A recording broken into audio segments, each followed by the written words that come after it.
Mental illness का मतलब आपकी मानसिक कंडीशन, ठीक है। इसका मतलब क्या होता है कि आप लोगों से कैसे बिहेव करते हो, बस में, ट्रेन में, इसके अलावा मार्केट्स में, अभी आप बैठे हो तो आपस में कैसे एक दूसरे को ट्रीट करते हो। तो ये सारी चीज़ें आपके ब्रेन से कंट्रोल होती है। ब्रेन मतलब आपका मेंटल कंडीशन जो होती है, आपका जो माइंड सेट होता है उससे कंट्रोल होती है। दिल में जगह नहीं है तो कुर्सी पे जगह नहीं होती, बराबर बोल रहा हूँ कि नहीं? और अगर दिल में बहुत जगह है और यहाँ पे 3 भी बैठे एक बेंच पे, फिर भी खसुक के उसको बिठा लेंगे, होएगा कि नहीं होएगा? तो जगह कहाँ होनी चाहिए? दिल में होना चाहिए। फिर भी जगह नहीं है तो आप क्या कर सकते हो? उठ के उसको बिठाएंगे, ठीक है आप बैठो, मैं किधर और बैठ जाता हूँ। तो मेन आपका सारी चीज़ें आपकी यहाँ से कंट्रोल होती है, ठीक है। मेंटल कंडीशन, एक पर्सन को मैं हेल्दी पर्सन नहीं बोलूँगा जब तक वो फिजिकली, मेंटली, सोशली वेलबींग ना हो। ऐसा नहीं कि उसको कोई बीमारी नहीं है तो वो हेल्दी है, नहीं, बीमारी कोई नहीं है लेकिन ये कंडीशन ठीक नहीं है, उसकी आदतें ठीक नहीं है, उसका बिहेवियर ठीक नहीं है, तो मैं उसको हेल्दी पर्सन नहीं बोलूँगा। हेल्दी होने के लिए सोशली भी फिट होना चाहिए, मेंटली भी फिट होना चाहिए और फिजिकली भी फिट होना चाहिए, तीनों भी एस्पेक्ट करेक्ट रहना चाहिए। तो मैं पर्सन को क्या बोलूँगा? It is a healthy person. क्या बोलूँगा मैं? It is a healthy person. समझ में आया?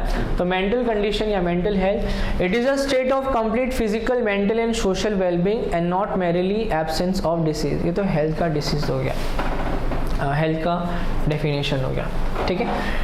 तो इस सिंबल को ज़्यादा कुछ वो नहीं करना है अपने को। कैरेक्टर्स, मेंटल कैरेक्टर्स के कुछ पॉइंट्स बताइए मुझे जल्दी जल्दी।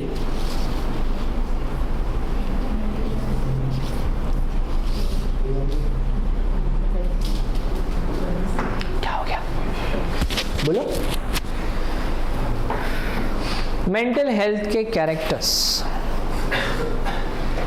अगर पर्सन मेंटली फिट है तो उसके कैरेक्टर्स कैसे नजर आएंगे आपको? बात करने की तमीज़ होगी, वेरी गुड, ओके।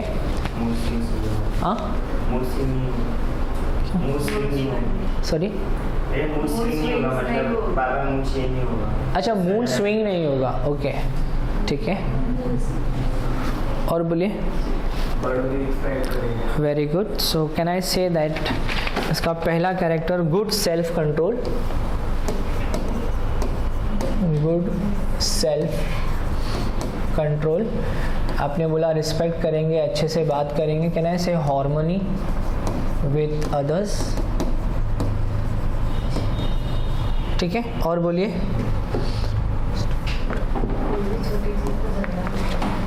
हाँ,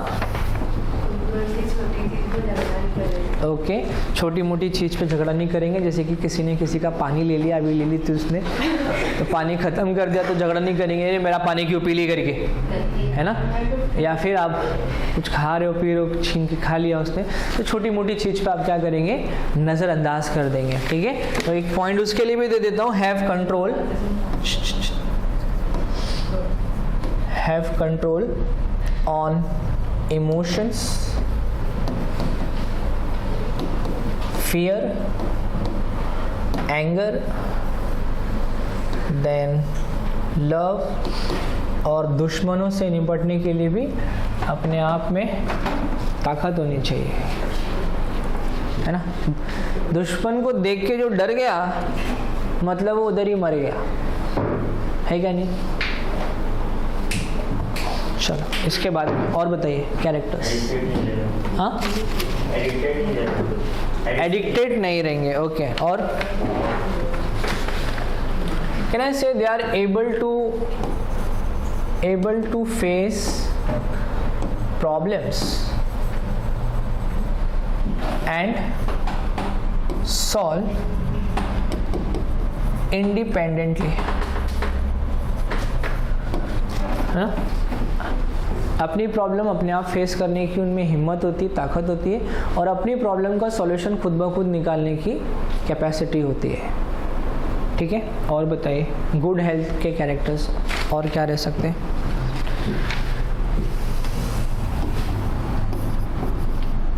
कैन आई से गुड इमेजिनेशन,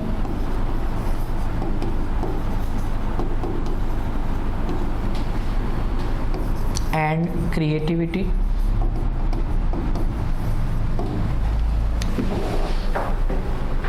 एक अच्छा इमेजिनेशन, अच्छी क्रिएटिविटी, ये भी तो एक कैरेक्टर है अच्छी गुड हेल्थ का।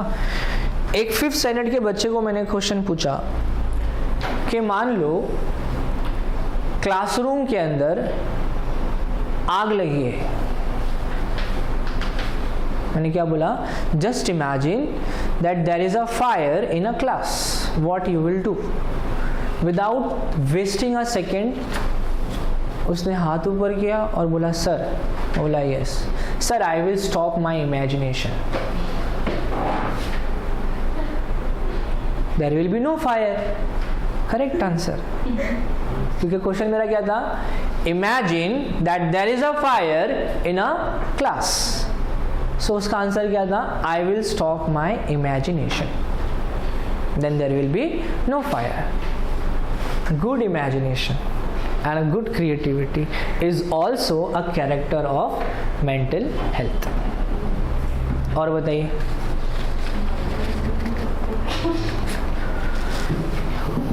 can I say good moral and values,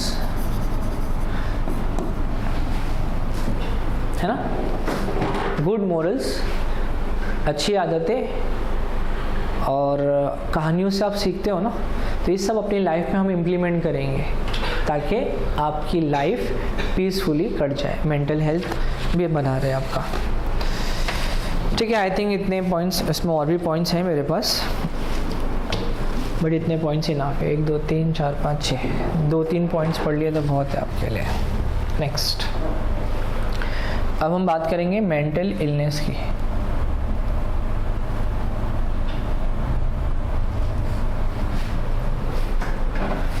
कोई अगर मेंटली इल हो गया है, if a person is mentally ill, तो उसके कंडीशंस मुझे बताइए। अभी आपने क्या बताया था? फिट एंड फाइन है, हेल्दी है, मेंटली फिट है, तो उसके कैरेक्टर्स आपने बताए। अब मुझे क्या बताना है? अगर कोई मेंटली परेशान है, फिट नहीं है, तो उसके क्या कैरेक्टर्स रहेंगे? बोलिए। डायग्राम्स दिए, आप उसको देख करके यूज़ कर सकते हो, नो प्रॉब्लम।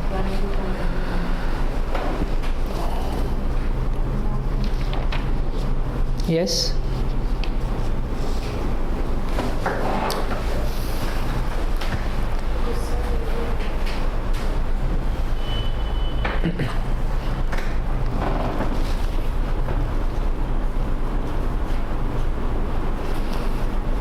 बोलिए।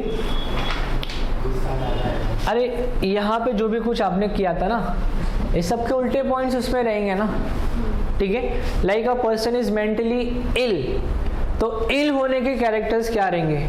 It will not have harmony with others, it will not have control on its emotion, on the fear, then not be able to control its anger, not be able to be with the sides of enemy, not be in the love, ये सारे points उस पर डाल दोगे। They will not be able to face problems and to solve it independently, they will involve multiple people to get involve and solve the problems, they will have a destructive imagination and no creativity in their minds, then they will have no moral values, ठीक है? then they will not have a self control on themselves। ये हो गए, ठीक है? अच्छा, अगर मैं ये बोलूँ कि मेंटली इल है, उसके रीजंस क्या हो सकते हैं? Reasons why a person is mentally ill. उसका फ्लैप थोड़ा ऊपर कर देंगे आप, चढ़ के फ्लैप थोड़ा ऊपर कर दीजिए उसको। हाँ, एक पर्सन मेंटली इल है तो क्यों है? रीजंस।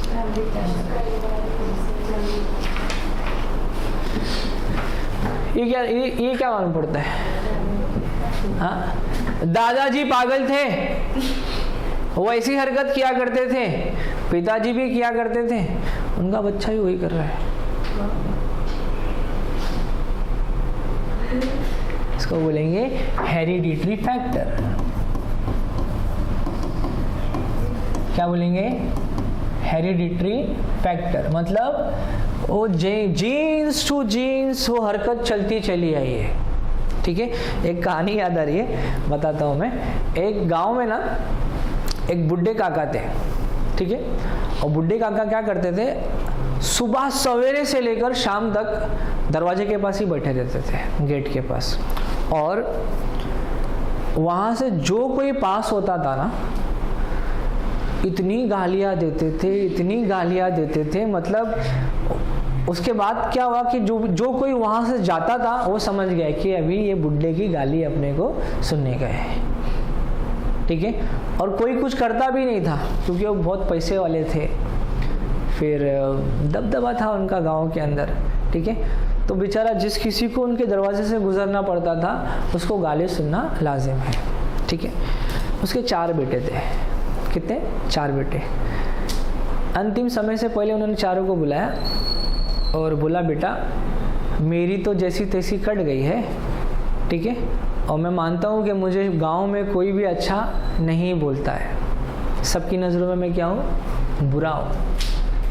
कुछ ऐसा कर कि मेरे मरने के बाद लोग बोले इसका बाप कितना अच्छा था। अब बोलो हरकत कैसी थी उसकी, डिस्ट्रक्शन ना, लोगों को सताना, परेशान करना, लेकिन उम्मीदें कैसी है कि मुझे लोग मरने के बाद अच्छा बोले। चारों के बीच में मीटिंग हुई, वो तो बुड्ढा तो मर गया, खत्म। चारों बच्चों के बीच में मीटिंग हुई कि हम ऐसा क्या करें कि लोग हम मुझसे कहें कि तुझसे अच्छे तो तेरे पिताजी थे। तो ये चारों क्या करने लगे, चारों भी दरवाजे पे बैठने लगे, लेकिन किसी को गाली नहीं देते थे उन लोग। जो भी आता था बिना मार खाए नहीं जाता था, लाठी लेके पूरे गांव में दौड़ाते थे उसको। और आखिरकार क्या हुआ, लोगों ने कहा तुझसे अच्छे तो तेरे पिताजी थे, जो केवल गाली देके छोड़ दिया करते थे, तू तो पीछा ही नहीं छोड़ता है। तो जीन्स होते भाई, लाइक ग्रैंडफादर के पास था, उसके पेरेंट्स के पास आया, उससे उसको आया, उससे उसके जीन्स उसके नेक्स्ट जनरेशन में ट्रांसफर होएगा। तो it can be a hereditary factor.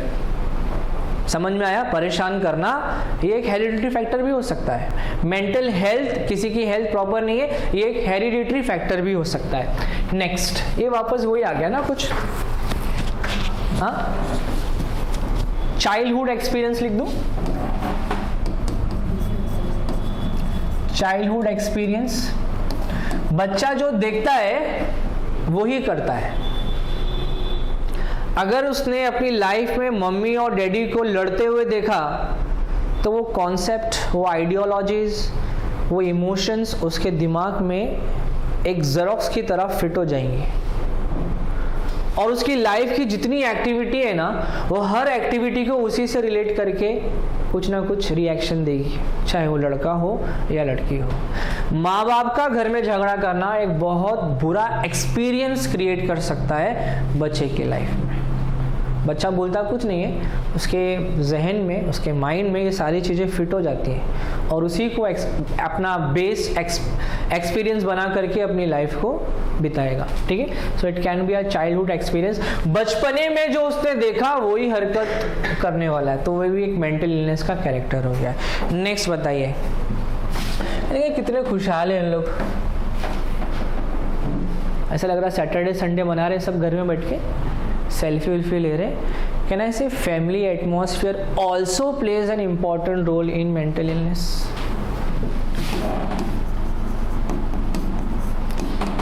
Family experience, ठीक है। नेक्स्ट क्या नजर आ रहा है,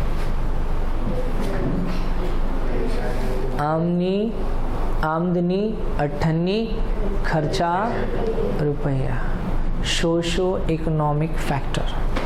ठीक है, करना बहुत कुछ चाहते लेकिन जेब खाली है। किसी ने पूछा कि आज के टाइम पे सबसे भारी क्या है, आंसर खाली जेब। खाली जेब लेकर के रोड पे चलना सबसे भारी है। Socio economic factor.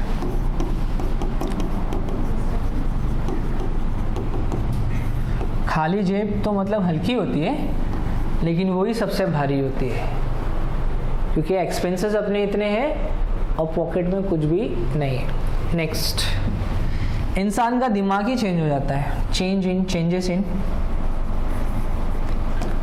In brain के अंदर कुछ ना कुछ ऐसे चेंजेस होते हैं जिससे उनकी पूरी एक्टिविटी, पूरी दुनिया ही पलट जाती है। और बोलिए, दिख रहे हैं? मेरी जैसी हालत होगी उसकी। सुबह में ये काम, दोपहर में ये काम, ट्यूशन, ये 9 का लेक्चर, 10 का लेक्चर, सारा प्रेशर है, स्ट्रेस। बट स्ट्रेस पे कंट्रोल करने आना चाहिए। स्ट्रेस बोल के मैं ऐसा बैठ जाऊँगा टेबल पे, अपनी चेयर पे, हेड डाउन करके कुछ काम नहीं करूँगा, then it becomes a mental disorder. But stress को फाइट किया तो मैंने ओवरकम किया, या आप ओवरकम करोगे। ठीक है, तो स्ट्रेस एक बहुत बड़ा फैक्टर हो सकता है मेंटल इलनेस का। एंजाइटी, दिन भर की थकान, इससे भी आप घर, जैसे कि दिन भर थक के आप घर पे आए हो, लेकिन काम तो किया बराबर है, घर पे आने के बाद भी कुछ रिस्पॉन्सिबिलिटीज़ होती हैं। बच्चों को बाहर लेके जाना, 10 मिनट 15 मिनट बच्चों के साथ खेलना। बट अगर हम बोलेंगे नहीं मैं बहुत थक के आया, nobody will dare to come near to me, that is a condition we can say mentally fit नहीं है। समझ में आया? तो ये सारे पॉइंट्स